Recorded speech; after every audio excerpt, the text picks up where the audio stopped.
မဲမင်္ဂလာပါရှင်ဒီကိုမိတ်ဆက်ပေးခြင်းတဲ့စာအုပ်ကလေးပေါ့နော် Weekly Life ဆိုတဲ့စာအုပ်ကလေးဖြစ်ပါတယ်နော်သူကကြတော့လေအသက်8နှစ်နဲ့အထက်ကလေးလေးတွေဖတ်ဖို့အတွက်တင့်တော်တဲ့စာအုပ်ကလေးဖြစ်ပါတယ်ရှင်သူကလေဘယ်လိုမျိုးလေးလဲဆိုတော့ဟာတာတွေလည်းပါတယ်စိတ်လှုပ်ရှားစရာတွေလည်းပါပြီးတော့ကလေးတွေအရန်ကိုပေါ့နော်စိုက်ညက်တက်ပြီးတော့စိတ်ဝင်စားမယ့်စာအုပ်မျိုးလေးလည်းဖြစ်ပါတယ်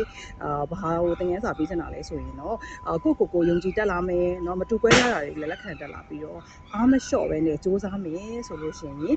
အောင်မြင်မှုတွေရနိုင်တယ်ဆိုတဲ့အကြောင်းအရာလေးကိုပေးထားတဲ့ message လေးလည်းဖြစ်ပါတယ်ဟာတာလေးလည်းပါတာဖြစ်တဲ့အတွက်ကြောင့်ဒီ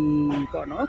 relative reader သမားလေးတွေအတွက်ဆိုရှင်အရန်ကိုကြိုက်မဲ့စာအုပ်ကလေးဖြစ်ပါတယ်ရှင်စာအုပ်ရဲ့ဈေးနှုန်းလေးကလည်းတအုပ်ကိုမှ13,000ကျပ်ပါရှင်အဲ့တော့ original book လေးလည်းရမယ်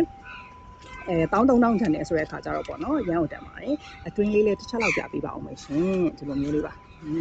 ဟာတာလေးဆိုတဲ့အခါကျတော့เนาะဒီလိုပုံလေးလည်းပါတယ်เนาะအဲ့တော့